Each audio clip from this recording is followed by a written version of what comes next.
consciências, que me julguei forte e que me vi, de um instante para o outro, privado da atividade, tornado em mulambo ambulante, no meio da sociedade. Mas, Deus fez bem em me tirar da terra. Aliás, Ele não precisa desta aprovação minha, mas é a consciência que me diz.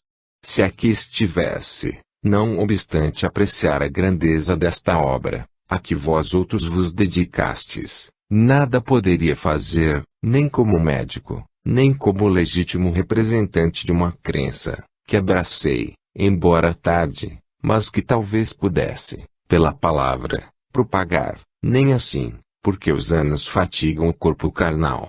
O corpo físico tem uma medida certa para o dispêndio de energias, e, uma vez que se ultrapassa essa medida, o físico se ressente, o depauperamento vem, o corpo se curva, instintivamente, os olhos buscam a terra, certos de que para lá caminha o corpo. Assim, pois, de nada serviria a minha presença entre vós. Aqui, porém, no plano de vida onde me encontro, não posso me considerar uma inutilidade. Se não sou um elemento de grande valor, porque outros, naturalmente, têm a primazia nesse trabalho, todavia, sou um espírito fraco, de pouca ciência, mas que procuro ainda encaminhar outros menos sábios, do que eu, para esse caminho, onde devia ter penetrado mais cedo. Digo para os homens experientes, porque a mocidade é sempre a mocidade, tem lampejos, tem fulgor de talento, de energias físicas, que os velhos não dispõem. Por isso, digo a vós outros, que já passastes dos 50 anos, e que já começais a sentir o grande fardo da existência, meus amigos, quando as energias físicas desfalecem, a energia espiritual não enfraquece, bem ao contrário disso, ativa-se, se o espírito é forte. Vós sabeis, e tendes por experiência diante de vós, muitas vezes, corpos enfraquecidos, sem a menor energia para o trabalho manual, empregam nele sua inteligência, patrimônio do espírito.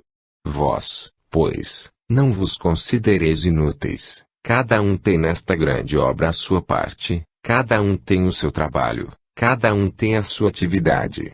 Assim, coesos, como num bloco, firmai-vos para levardes adiante esta propaganda ativa, esta propaganda que não deve ser feita só de palavras, mas pela imprensa, e, sobretudo, pelo exemplo, que é o que mais é necessário. De que vale falar, explicar, e realizar obra diferente daquele que se prega?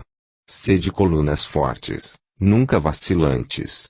Mas lembrai-vos sempre de que, se vós levardes esta obra fielmente, como Jesus deseja que seja feita, tudo irá bem, mas se este trabalho diferir dos ditames da providência divina, e, sobretudo, faltar os evangelhos do Cristo, então, o vosso esforço será inútil. Meus amigos, orai pelo meu progresso. Sinto-me ainda fraco, não estou seguro, que me possa apontar diante de vós. Mas a vontade é grande, e o esforço acompanhará essa vontade, e eu desejo realizar muito, protegendo, amparando e intuindo aqueles de quem puder me aproximar por afinidade, para a realização desta obra já principiada. Isto que vedes, é apenas o início. O asilo espírita João Evangelista há de se desdobrar ainda mais, e há de realizar verdadeiros portentos diante dos homens. Não tomeis esta palavra como profecia, falta-me muito para isto. Mas o motivo de assim falar é a vontade, o esforço, e, sobretudo, o desejo ardente de entregar verdadeiros louros, verdadeira satisfação a Jesus, por intermédio do seu discípulo amado. E vós todos, obreiros da seara do bem, cooperadoras, diretoria, e corpo docente do asilo espírita João Evangelista, continuai trabalhando cada vez mais, com esforço, com vontade, para que possa dizer que, realmente, Espiritismo vale aquilo que é. Espiritismo é a demonstração própria, palpável da vontade do Cristo. Espiritismo é religião de fato, que não tem máscara hipócrita, que não finge ser aquilo que não é. Deus vos guarde de todo mal e vos ensine a pensar no bem. Henrique Camara, médico. Recordação fiel de um lar feliz. Meus amigos e meus irmãos, seja louvado entre vós o nome de Jesus. Mais uma vez darei uma comunicação que se prende um tanto à vida material. Nem pode haver reparo ou censura nisso, porquanto, se Deus criou o espírito, é Ele também o Pai da matéria. Se o espírito não necessitasse de um corpo material para o seu progresso, Deus, em sua alta sabedoria, não lhe o teria concedido. Se, portanto, o espírito em suas vindas e revindas ao planeta, de todas as vezes recebe um corpo de carne, para fazer ali a sua morada temporária, isso é reto, isso é direito, isso é plano da divindade. Deus, igualmente, em sua caridade, formou o laço que prende os indivíduos uns aos outros, a família. A família pode ser um paraíso, se o nome de Deus é nela louvado, engrandecido e compreendido em sua majestade. A família é um local, onde os espíritos se reúnem para um mesmo fim, o adiantamento de todos, o progresso, a evolução. E, quando a família é bem constituída, pode exercer a sua influência além dos umbrais da sua casa, melhor cumpre a sua missão. O amor materno, o amor paterno, o amor filial, o amor fraterno, são amores que Deus criou, para que os indivíduos ficassem ligados intimamente uns aos outros e assim pudesse cumprir, nessa cadeia universal, os sentimentos sagrados que enchem todo o universo. Uma família, portanto, é um pequeno reino, onde se aprende a amar, a louvar a Deus, e cada gemido encontra eco no coração amigo, onde a felicidade de um é a felicidade de todos, onde a tristeza de um é a tristeza de todos, onde a solidariedade é um fato, onde os sentimentos fraternos são uma realidade. Assim, pois, tudo quanto se prende à família, está dentro de espiritismo. Não devo ser censurada por vós, em transmitir os meus cumprimentos, a minha colaboração, a felicidade que amanhã ocorrerá em meu lar. Continuo a dizer o meu lar porque foi a casa última em que o meu espírito viveu na Terra. Na minha vinda última ao planeta, foi lá que dei o primeiro vagido, foi lá que me encaminharam os primeiros passos, foi lá que beijos maternos eu recebi, foi lá que recebi o carinho de um pai extremoso, foi lá que vivi estimada, querida, considerada por todos, foi lá que se irradiou a influência para com os amigos que me cercavam. Foi lá o meu único lar na terra, força maior para não ser esquecido. As moças que deixam o seu lar, isto é, o lar paterno, para constituir família, separadamente viverem no lar efetivamente seu, talvez não compreendam muito esse egoísmo do primeiro lar. Eu, porém, não tive dois, apenas um. Passei para o de cá. Este é um lar feliz, que Deus concedeu a mim e às minhas companheiras. Não é razão suficiente para que eu esqueça o lar que deixei, onde o meu passo fora cuidado com carinho, onde a educação foi guiada e velada, enfim, onde constitui um verdadeiro sonho dentro da casa que me viu nascer. Assim, pois, meus amigos, no princípio desta sessão vós tivestes uma manifestação de alguém, que se estivesse na terra completaria 91 anos de idade.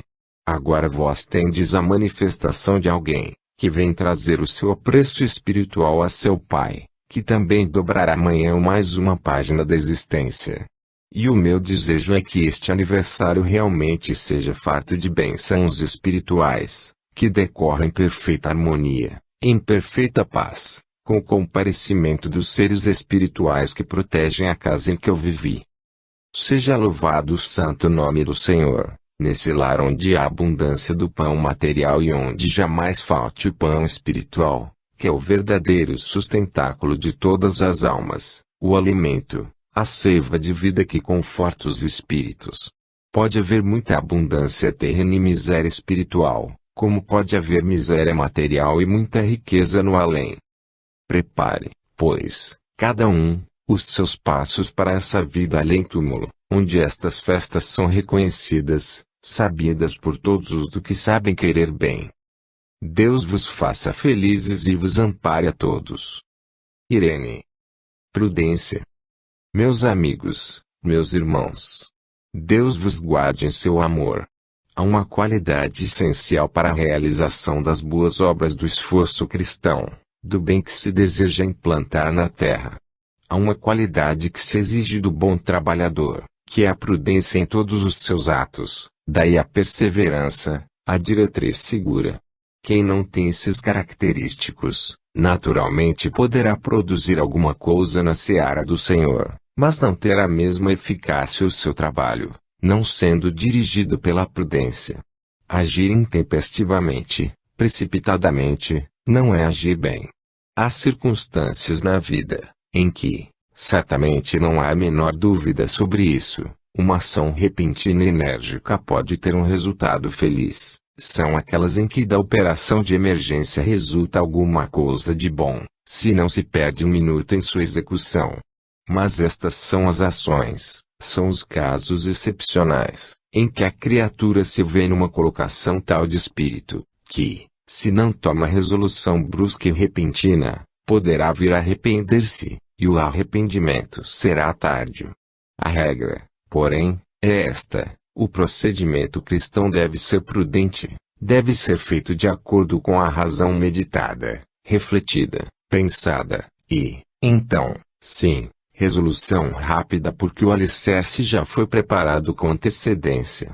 Eis porque, em muitas partes do vosso país se formam, cotidianamente, associações que por si mesmas se dissolvem, prometedoras de grande efeito, desejando realizar muito. Eles não sabem principiar pelo começo, querem, de um momento para outro, atingir a altitude da estatura que outros têm atingido com um longo percurso de anos de trabalho, de aplicação, de estudo. Faltou-lhes a prudência, edificaram, como edifica o homem a quem se referiu o mestre, sobre a areia. Vós, meus amigos, tendes uma grande obra entre mãos. Por diversas vezes tem soado nesse recinto esta afirmativa, e, não somente eu, mas vários espíritos, aos quais posso chamar de mestres, têm repetido aos vossos ouvidos que a obra é grandiosa e necessita do concurso de todos.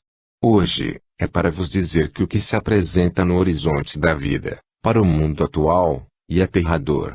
Os homens de bom senso, os homens que regulam as suas ações, os seus pensamentos, os seus gestos, até, pelo critério que a razão cedia lhes oferece, avistam no horizonte da terra nuvens sombrias, que só a misericórdia de Deus pode dissolver.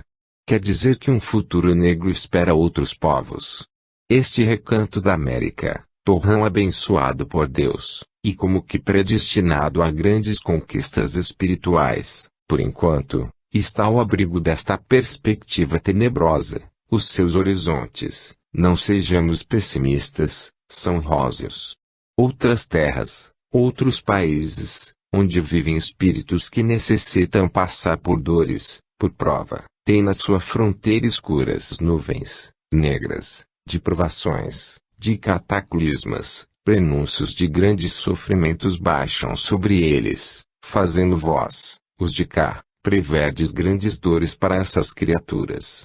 São os espíritos responsáveis pela desgraça, criaturas vindas a este mundo para pagarem as suas grandes dívidas. Lá se encontram os déspotas, os reis, os verdugos da humanidade, lá se encontram os grandes tiranos, aqueles que pisavam a consciência dos outros, aqueles que não respeitavam as famílias, que repudiavam as cãs dos velhos alquebrados, não lhes respeitando as barbas brancas. São aqueles que conspurcavam virgens inocentes, lançando-as ao vitupério, ao calabouço infecto, à forca. São aqueles, meus amigos, que encheram-se de responsabilidades tremendas. E a hora, não da vingança, mas da prova, da responsabilidade, chegou. Quando se fala a uma criatura destas que a sua pátria vai entrar em fogo, que ela vai ser retirada do seu lar, e pegar em armas, ela se entusiasma, e vós entendeis que é o amor da pátria que lhe faz perder o horror ao perigo. Meus amigos, é o espírito alerta a intuição secreta que diz, vai, que é a tua vez. E ele tem a certeza de que vai morrer, e vai morrer em sacrifício à sua dignidade espiritual. É desse estofo que se formam os heróis que os homens veem apenas pelo invólucro carnal, mas é a alma que é a verdadeira heroína, é ela que se precipita para resgatar a sua dívida. Direis vós, como começaste tu a nos aconselhar prudência? Sim, eu comecei a vos aconselhar prudência, porque, se vós estáis vendo no mundo atual a consequência de um passado que conheceis pelos livros da história, cujas personagens não podeis distinguir na multidão que vos cerca, deveis, por isso mesmo, acautelar os dias presentes, para que não deis ocasião a um futuro infeliz, a repetição dessas cenas bárbaras, que se irão repetir dentro em breve. Acautelai os dias presentes, para salvaguardardes o futuro. Porque o futuro a que me refiro não é esse futuro em que as crianças de hoje serão homens, não é esse em que os anciãos terão talvez pouco tempo de vida. Não é desse futuro que eu falo, o futuro ao que me refiro é aquele em que o espírito, retomando a matéria, virá disposto a saldar a sua dívida. Portanto, procurai não contraí-las. Prudência, meus amigos, prudência de linguagem, de gestos, de ações, resoluções firmes, meditadas, refletidas, para que possais partir para o além sem levardes sobre os ombros o grande fardo das responsabilidades, que em caso contrário podereis carregar. Vós construís esta grande obra. Dela pode resultar, como está sucedendo, a exemplificação dos evangelhos de Jesus, cuja semente se busca introduzir no coração do homem. A palavra do Espírito procura esclarecer a inteligência, o caráter, que visa formar, ou corrigir, daquele que o tem mal formado. O asilo, portanto, é um lugar onde a infância recebe o sustento, a educação, a instrução para o seu ser material, mas, ao mesmo tempo, onde se cogita do pão da alma, para a fortaleza do espírito. E esse pão vós também recebeis, desse pão igualmente vos alimentais. Vós, que não precisais das bolsas alheias para a vossa manutenção física, necessitais, entretanto, das bênçãos espirituais para o sustento dos vossos espíritos.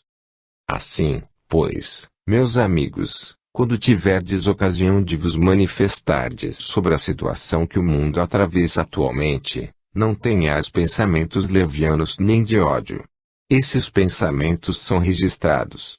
O que deveis fazer é orar sempre, para que aqueles que têm provas saibam cumpri-las com valor, e para que a misericórdia de Deus aliada à sua justiça infalível, possa afastar do orbe terreno a grande tempestade que se anuncia. Tudo é possível, quando feito dentro da lei de Deus. Deus vos inspire e vos abençoe, no sentido de beneficiardes a todos os homens, pela prece, cujo valor o próprio cristão ignora.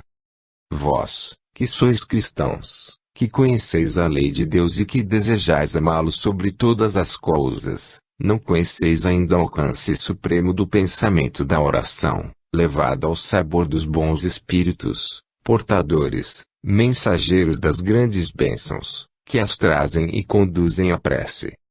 Orai, pois, neste sentido, meus amigos, são os vossos irmãos. Pertençam a esta ou aquela nação, são vossos irmãos. Orai por todos. Deus vos ampare, Deus vos intua sempre para que as vossas realizações sejam efetivamente boas. Paz seja concedida a todos os homens. Anália Franco. Súplica.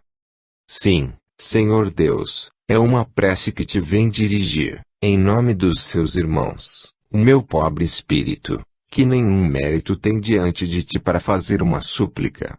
Venho, acolhida a graça de Jesus, a sua grande misericórdia.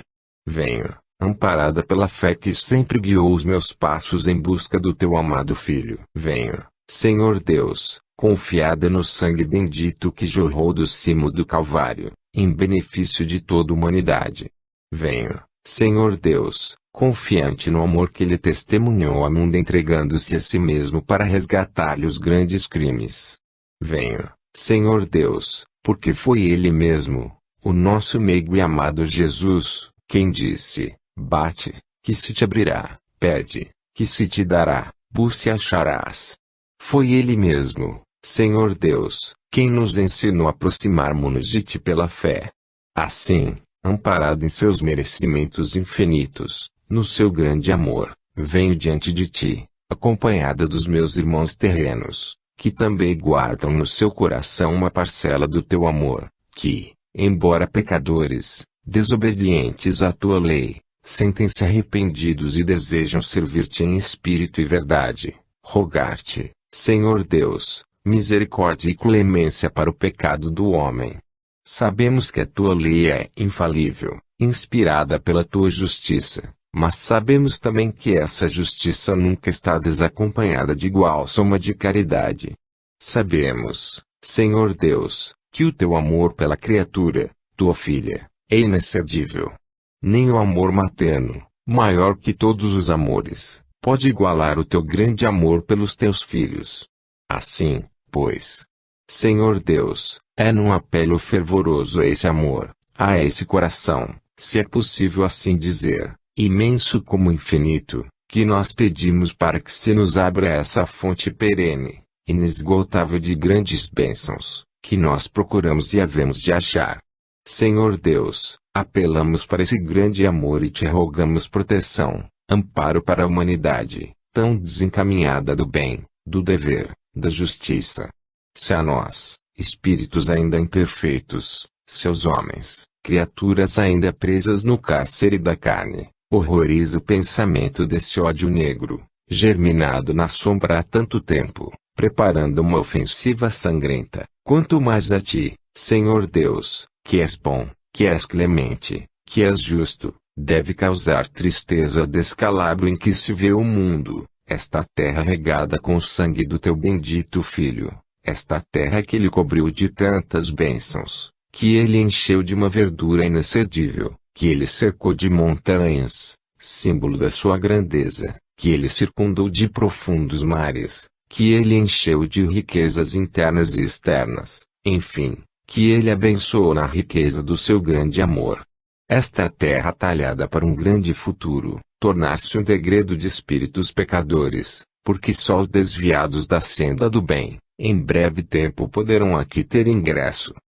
Perdoa, Senhor Deus, mais uma vez Te suplicamos. E a nós também, porque Te ousamos pedir a Tua clemência, o Teu amor, em favor daqueles que amas mais do que nós. Guarde-nos, Deus, de qualquer pensamento injusto neste momento. E que toda criatura humana, esquecendo o mal, neste minuto, concentre toda a força do seu pensamento no amor de Deus, e rogue do íntimo da sua alma ao seu Pai uma benção amparadora, contra todo o mal. Ah! Se em todo o canto da terra houvesse, como há neste instante, aqui, uma comunhão de pensamentos, as preces se irradiassem com o mesmo fervor para o além, Senhor Deus, o benefício se mostraria. Mas somos tão poucos. Somos tão pequenos. Um número tão reduzido. Senhor Deus, olha para o coração das crianças, olha para os seus pensamentos neste instante, voltados a Ti. Olha para os tenros corações que aqui vivem, que aqui moram, e que neste momento, acompanham com fervor a nossa prece.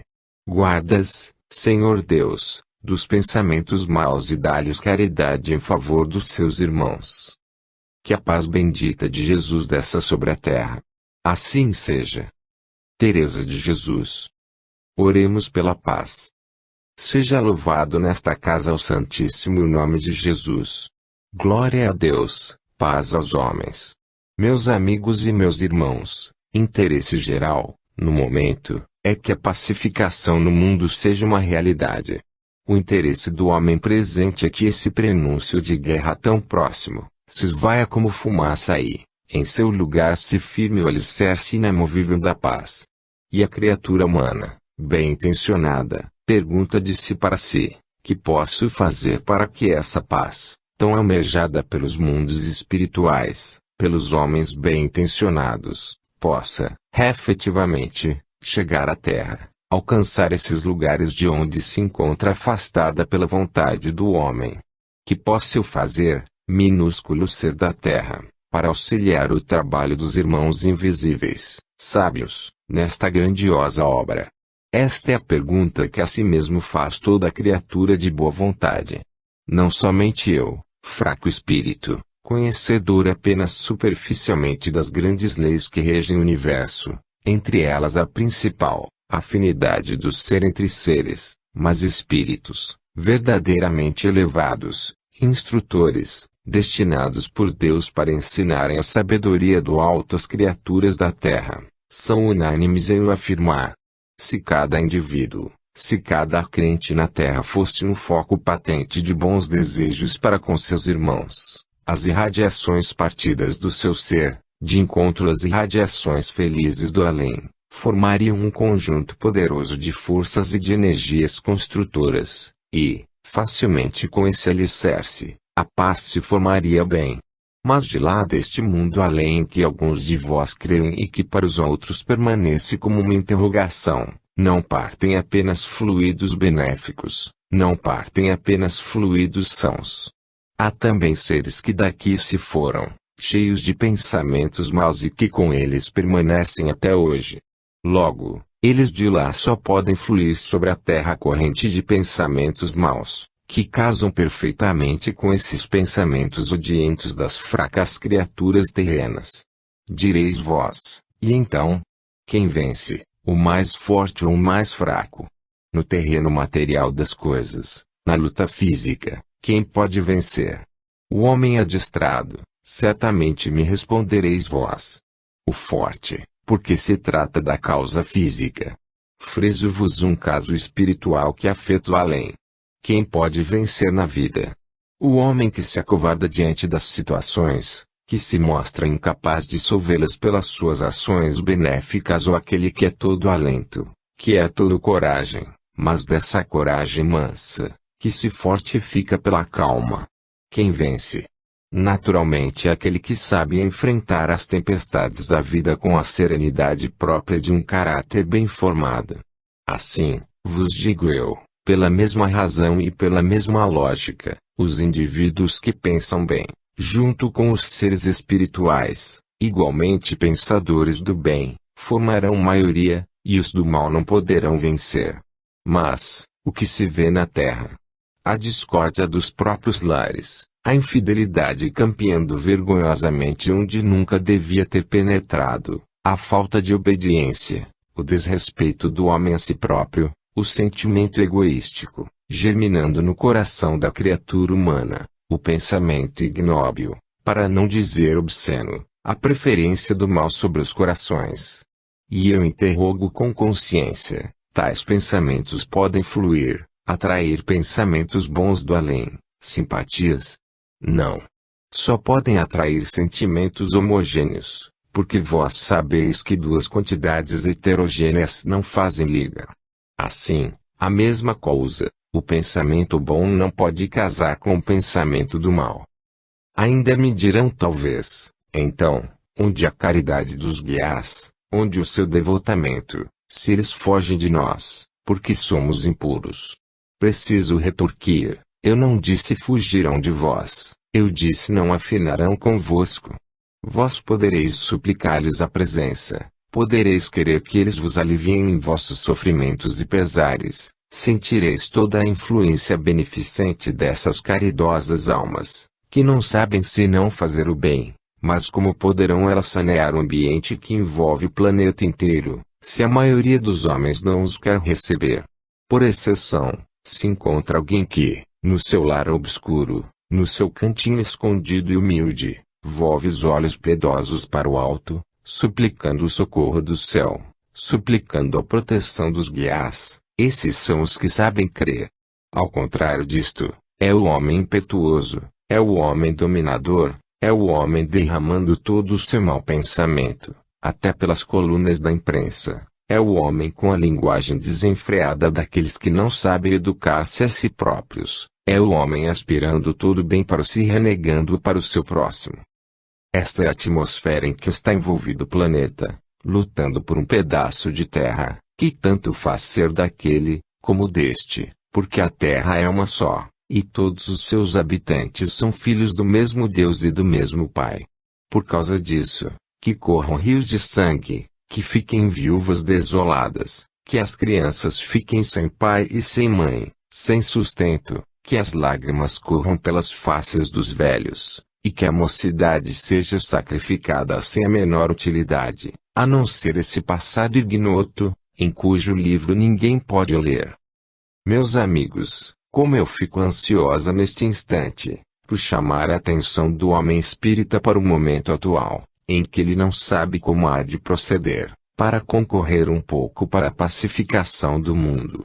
Eu venho lhe dizer, tu deves pensar bem, tu deves orar muito e deves suplicar a Deus a benção, até para aqueles de quem não gostas, que vivam bem, que sejam sarados em suas dores, que tenham um bom ambiente em seus lares, e que homem algum, que se diz espírita, recolha-se ao seu leito, sem elevar o pensamento a Deus em prol dessa mesma paz, que todos aspiram. Se assim for, vereis como sentireis a satisfação de haver contribuído para tal. Que outros não façam, paciência. Como podereis vós obrigá-los a tal? Mas vós mesmos podereis fazê-lo. Orai, para que a paz se estabeleça na terra, para que a criatura humana compreenda que é irmão do seu irmão, que é filha do mesmo Deus e que, sendo filha desse mesmo Deus, não pode, sem crime, matar seu semelhante. Deus vos guarde de pensar mal e ensine a pensar bem. Isaura. A grande cadeia das múltiplas vidas. Amigos e irmãos, o homem, peregrino na terra, vem arrastando em seu espírito uma cadeia eterna de vidas sucessivas, todas elas portadoras de responsabilidades, todas elas cercadas de prejuízos para sua evolução espiritual, todas elas esperançosas de regeneração e progresso. O homem, subindo a escarpada ladeira da vida material, recusa o único bordão que o pode auxiliar nessa difícil peregrinação no orbe terreno. De um lado, precipícios de ordem espiritual, atração de um passado que ele não conhece, influenciando a repetição dos mesmos crimes e pecados. De outro lado, o progresso assustador das coisas mundanas, cercando-o, atraindo ao vício, com aparências de amor. Tudo na vida vai atraindo o homem para esse abismo, sorvedouro da aventura que oferece, miragem enganadora de premix que nunca se realizam. E o homem vai só na infância, amparado pela experiência paterna e pelo carinho de sua mãe. A criatura humana vai vivendo dias felizes, no desconhecimento das coisas que o mundo lhe promete dar. Mais tarde, na adolescência, assomos de independência começam a surgir, as tentações tomando vulto, e planos tentadores a envolvem sorrateiramente na sua teia traidora. Então, a independência, que começa a surgir, se fortalece, pela aparência de um critério, que ainda não possui. E ela vai começando a se desprender do jugo suave que é a disciplina do lar. Mais tarde, envolta no torvelinho das paixões mundanas, o homem é como o peixe na água, quanto mais tem, mais deseja ter. Todo o benefício é insuficiente, sua ambição é insaciável. Prazeres e gozos mundanos, aventuras fictícias que o mundo lhe dá, ele absorve em haustos longos, profundos, cuidando extasiar o seu corpo material, mas, ao mesmo tempo, intoxiando, asfixiando as suas aspirações nobres. Ele tem prazer, mas é um prazer mórbido, doentio, que lhe prejudica a raiz da vida. Correm os anos, chega a velhice, e o homem, até então sem apoio espiritual, começa a refletir a vida que passou, a vida que já foi. Aproximam-se os últimos dias, vejo um túmulo aberto aos meus pés. O que será o dia de amanhã? Para esse túmulo irá o meu corpo. Haverá qualquer outra coisa a não ser esse corpo, outra qualquer coisa que não vi ainda. E o homem começa então a notar que o céu é profundo, que os mundos rolam na imensidade, que os pontos que fulguram no além, luminosos, não são simples pontos, mas são colossais planetas, milhões de milhares de vezes maiores que este pequenino grão de areia. E então a ideia desse alguém que criou esses mundos e os formou, começa a bruxulear no cérebro coberto de cãs, e a experiência lhe faz ver a vida retrospectiva, e esse balanço entre a vida dele e a consciência resulta em susto, em apreensão pelo incognoscível. Quando começará o espírito humano a compreender que a vida não vai das faixas ao túmulo, tornar-se um cidadão universal, isento de culpas e pecados, limpo da avareza, da cobiça, da inveja, do orgulho, da soberba, da maldade, enfim, tudo isso em uma só existência. Homem inteligente que és, a quem Deus concedeu uma razão que é o fiel dos teus atos, compreende, tu precisas adquirir todas as virtudes, para que possas viver no reinado eterno daqueles que já não voltam aqui. Enquanto o teu caráter, que é a figura moral do teu espírito, não estiver burilado, limpo desses vícios, tu voltarás à terra, tantas vezes quantas forem precisas, para que se realize essa regeneração. Trouxe a barra da sessão hoje, diferentes casos, propositalmente para demonstrar as diferentes fases da vida prejudiciais à evolução do teu espírito, a avareza, o ciúme, a vingança, tudo isso, patente aos vossos olhos para que compreendais que aquele que se vinga, aquele que exerce uma vingança, não é um herói. O herói é aquele que se mantém de pé, seja mais árdua a borrasca. Quanto mais intensa for a tempestade, mais valente se deve tornar o marinheiro, certo de que seu sangue frio, a sua presença de espírito, insinuará coragem aos outros. Assim deve proceder o homem na terra, em face dos acontecimentos que deve julgar com critério, para que dê o exemplo, mantendo-se firme na linha do dever, para que outros aprendam na sua coragem a viver felizes, resignados, com o vai-vem da sorte.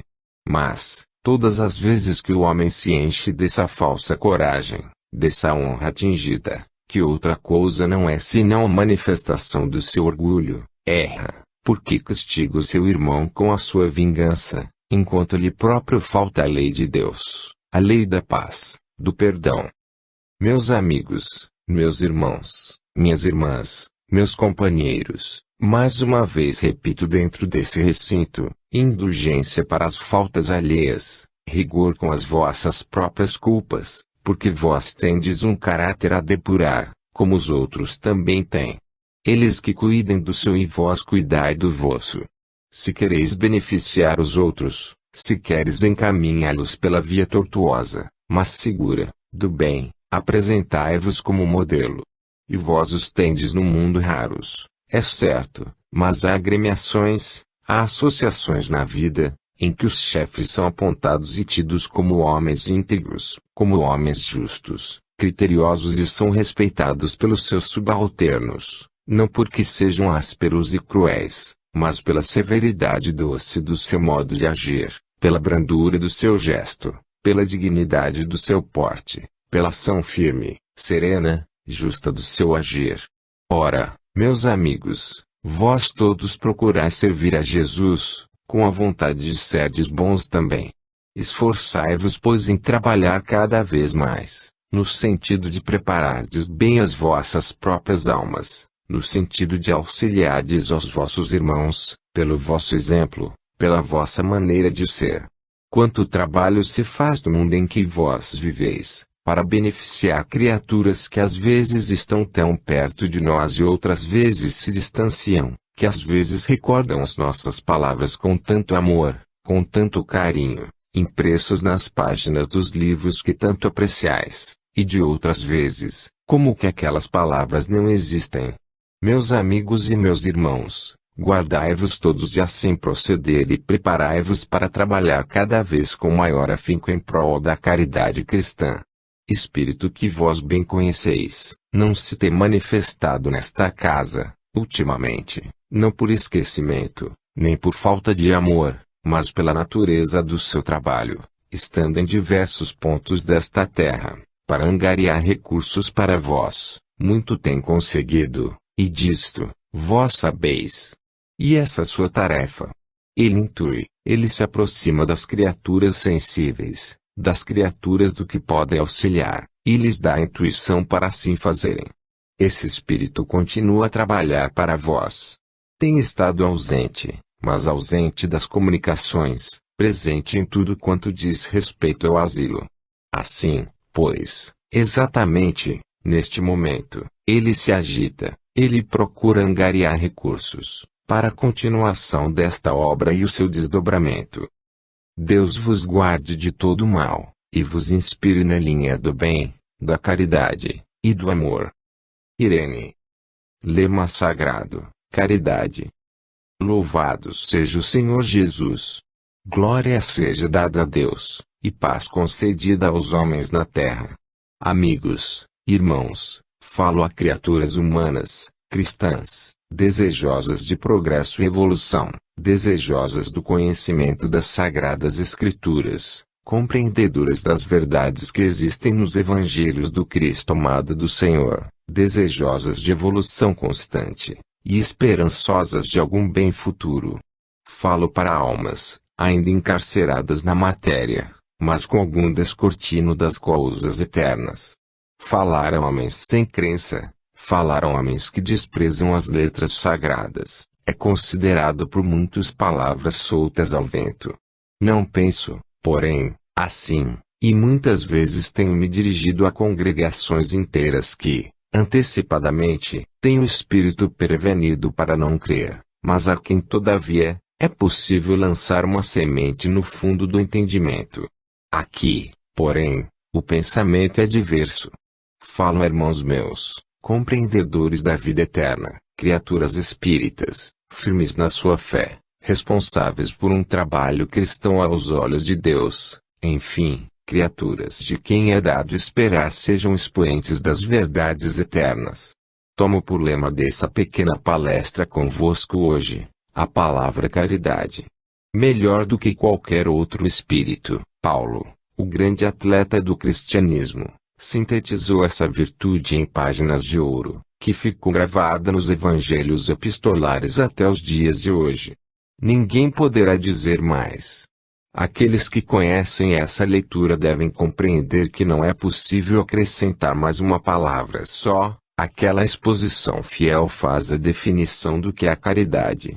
Mas, como a memória do homem é fraca, como a tendência do homem é para esquecer, justo é que, de vez em quando, reportando-se um espírito à palavra do grande mestre do catolicismo, catolicismo compreendido na época antiga como o verdadeiro cristianismo, embora mais tarde vilipendiado pelo homem, é lícito, e é eu dizendo, repetir aos seus ouvidos aquilo que ele já deveria estar pronto para contar aos outros. Caridade, meus amigos, é fazer acompanhar ao gesto o pensamento.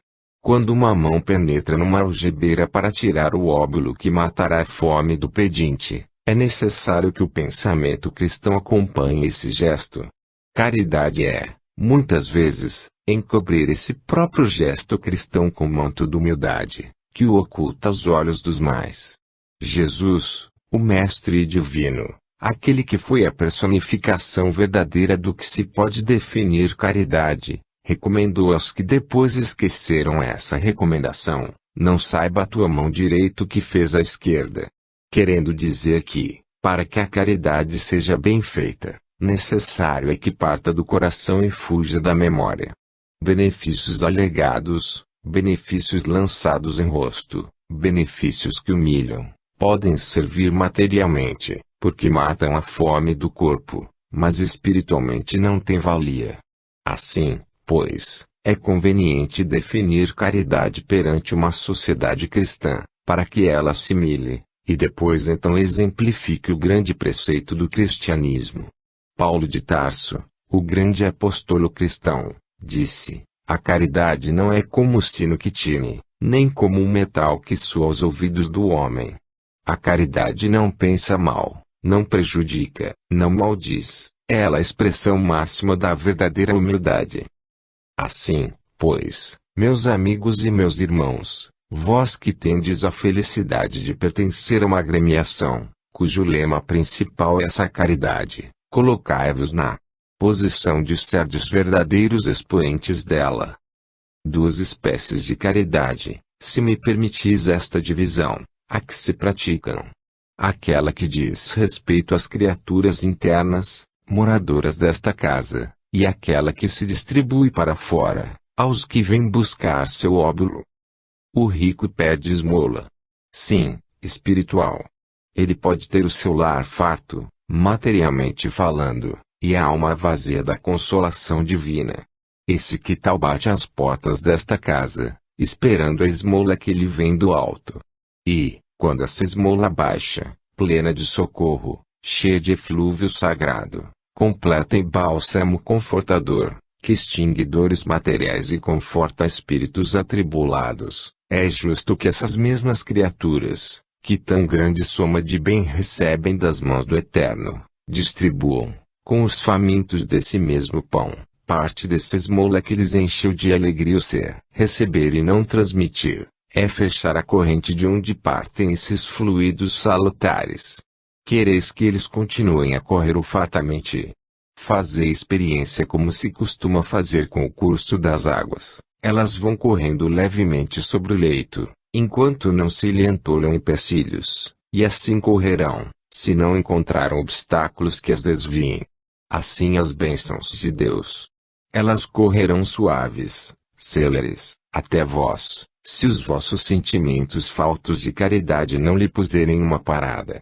Desde o momento em que as desviam do rumo que vão seguindo, correrão certamente para outras moradas, por outros caminhos, talvez mais apropriados. Meus amigos, sede caridosos nos vossos gestos, sede caridosos no vosso pensar.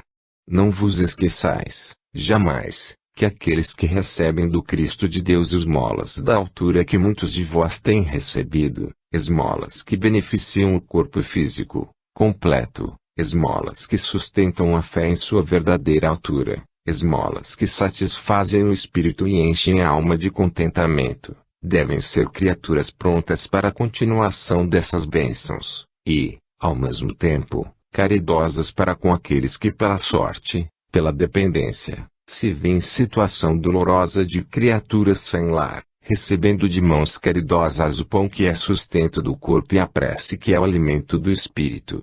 Tende, pois, meus amigos, diante de vós, em letras maiúsculas gravadas, o grande lema, caridade, associada à mais perfeita humildade de coração, porque, se os vossos corações não forem humildes, a vossa caridade será vã.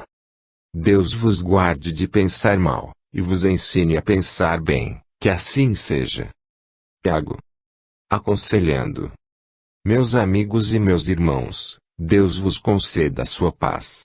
Aproxima-se para vós, minhas meninas, o fim do ano. Pensareis que não, porque faltam alguns meses. 2 meses apenas. E achais que esses dias custam muito a chegar. Na infância, pensa-se sempre assim. Tudo parece tão longe. Perguntai aos outros, porém, aos mais velhos, se não está na porta. E eles responderão, sim, o fim do ano vem, com todo o seu cortejo de consequências do princípio, quer dizer, vai findar o ano letivo, entrareis em férias, aproxima-se o Natal, época de festas e alegrias, de bombons e balas, de brinquedos de Papai Noel, tudo isso já vem apontando no horizonte. Não é tarde para lembrar às crianças as alegrias que as esperam nessa época. Mas, para que essas alegrias não sejam mescladas de aborrecimentos, convém despertar-lhes atenção, cada uma para si própria. Eu sei que lá em cima ainda há muitas outras, mas essas dormem porque ainda não podem ouvir estes conselhos a esta hora. Certo é, porém, que há quem lhe possa transmitir de boa vontade e vós o fareis, estou certa. Minhas amigas, recordai-vos dos vossos prêmios, recordai-vos da vossa obediência, do vosso carinho de uma para com as outras, recordai-vos da vossa conduta diária, e recordai-vos do vosso aproveitamento no estudo. Se há alguma falha a corrigir, é fazê-lo enquanto é tempo, porque o tempo se aproxima, em que não é mais tempo. Não penseis que é um jogo de palavras, é a verdade. Um conselho vos quero dar, minhas amigas, vós sois crianças, estáis procurando aprender o que se aprende nesta idade, que ora desfrutais. Mas não penseis que só na vossa idade é que se aprende, os homens velhos, de cabelos brancos, aprendem até hoje. Há senhoras, mães de família, que ainda aprendem na experiência dos outros. E certo, porém, que um defeito a humanidade tem. Preparai-vos para conhecê-lo cedo, a fim de que possais compreender as alternativas por que passam as vossas existências, mesmo aqui dentro. Um defeito a humanidade tem. Quando se diz humanidade, se diz o homem, a mulher, a criança. A humanidade é essa coletividade de gente, para que vós me possais entender, essa é a humanidade. Esse defeito é o seguinte: vós conheceis, talvez algumas o possam afirmar, aquelas que puderem, mais tarde conversem com as outras e expliquem-lhes o que é um binóculo. O binóculo é um instrumento possuidor de lentes, para aproximar de vós o que se acha afastado. Por exemplo, vós estáis num certo local e desejais ver perto o que se vê distante, colocando o binóculo em certa posição e graduando as lentes. Vós vereis que o tal objeto se aproxima de vós. O horizonte, que era tão distante, vem chegando para perto. As montanhas, em sua linha sinuosa, parecem que correm para vós. O binóculo tem, porém, um outro lado, virado às avessas, em que se dá exatamente o contrário. Tudo fica para longe, tudo como que foge. E as crianças se divertem assim, ora trazem para perto, ora levam para longe, ora aproximam de seu horizonte, ora afastam-no para maior distância. Direis vós, qual é o defeito da humanidade? Já vos digo, esperai um pouco. E que a humanidade aplica o binóculo do lado inverso, quando se trata do seu próprio defeito. Compreendeis? Quero dizer que fica muito distante. Mas, quando se trata de defeito de outrem, ela aplica o binóculo exatamente de forma a trazê-lo para perto. Isso é comum, minhas amiguinhas, isso é comum. Nós todos, quando pisamos o chão, que se chama solo de terra, temos este defeito. Certamente, que há exceções. Habituai-vos, portanto, desde a vossa infância, a olhardes com maior rigor as vossas próprias faltas do que as faltas das vossas irmãzinhas, aquelas que são menores e que necessitam de correção. Vós deveis corrigir com brandura, ensinar-lhes tudo o que elas precisam aprender, para que o caminho fique preparado para as professoras e as demais pessoas que têm autoridade sobre vós, sobre quem pesa a responsabilidade da vossa educação. Agora, quando se tratar das vossas próprias faltas, corrigi-as com severidade. Assim, depurareis o vosso caráter e preparareis um futuro melhor para os vossos espíritos. Sois parte integrante da humanidade. Mas a humanidade, que já atingiu uma certa idade, dificilmente se converte a uma lei. Não aceita muita correção. As crianças, porém, a aceitam com maior facilidade. Vamos, pois, minhas amiguinhas, dentro das normas desta bela comunicação que no começo tivestes, e que eu assisti para aprender também, modelar todos os nossos atos, eu da minha parte, e vós, da vossa, dentro dos preceitos da caridade de Jesus, caridade que foi sempre humilde e boa com os desgraçados, os infelizes da terra, caridade que nunca falhou em frente do pecador que se arrependia, caridade, que cada vez, como que crescia, quanto maior era o pecado, mas, ao mesmo tempo, caridade que se manteve sempre na linha da mais reta justiça, isenta de covardia, isenta de qualquer pensamento injusto, pondo-se a si mesmo a descoberto, como um espelho, para que a criatura pudesse aprender, mirar-se, olhar-se e copiar aquilo que via diante dos seus olhos. Jesus seja o vosso modelo. Perdoai as injustiças dos homens, porque na palavra do Divino Mestre, eles não sabem o que fazem. Guardai-vos de pensar mal, pensai sempre bem. Sede dóceis, obedientes, caridosas, justiceiras, humildes, e, sobretudo, gratas à misericórdia divina. Deus vos guarde de todo o mal. Maria Luísa. Um agradecimento. Meus amigos e meus irmãos, eu vos saúdo na fé de nosso Senhor Jesus Cristo.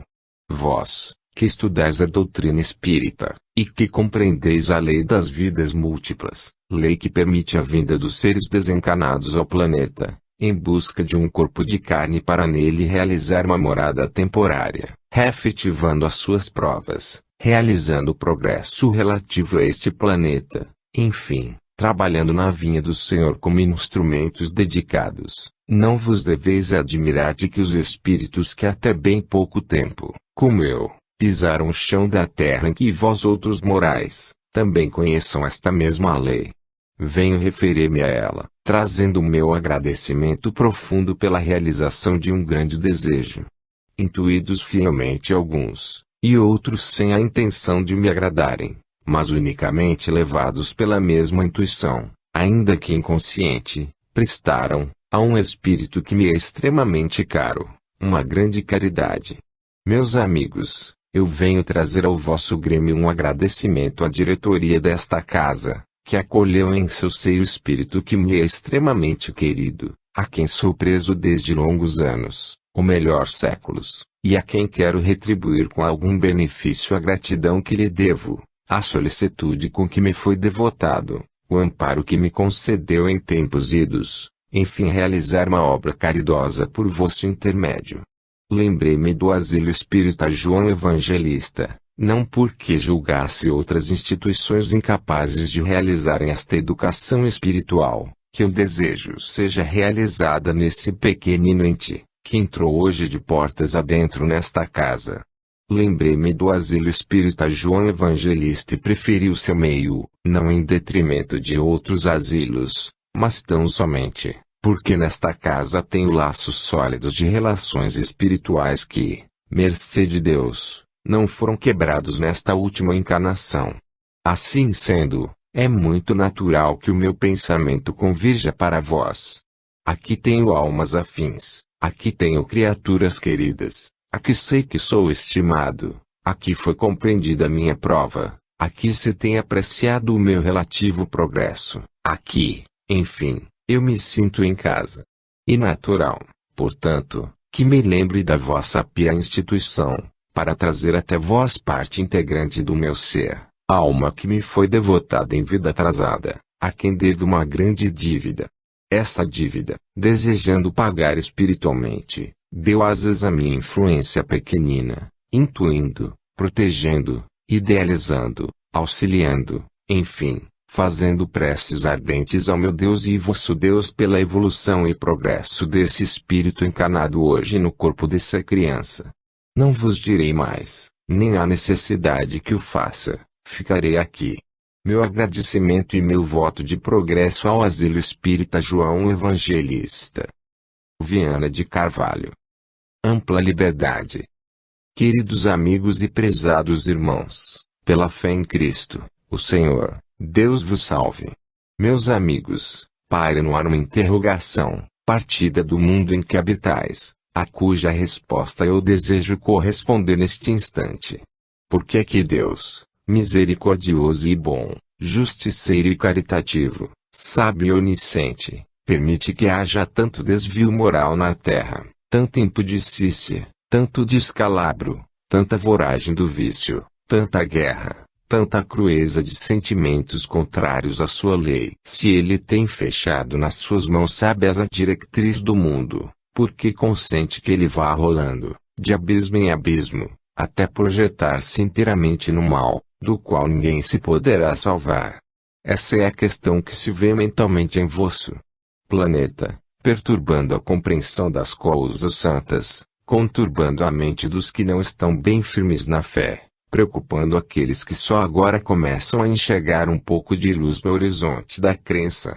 Respondendo, direi, meus amigos e meus prezados irmãos, Jesus, quando esteve no mundo, realizou grande soma de bem entre os homens. Jesus curou cegos, Jesus fez andar paralíticos, Jesus corrigiu defeitos físicos, incuráveis para os humanos, Jesus, enfim, consertou a miséria humana em diversas modalidades, que se lhe apresentaram sob diversos aspectos que lhe foram trazidos, mas, ocasião houve em que o Mestre Divino, olhando com o seu profundo olhar, que perscrutava o íntimo da consciência que tinha em sua frente, respondia: parece que não compreendia a sua ação poderosa, seja feito conforme a tua fé. E, se as páginas dos evangelhos narrassem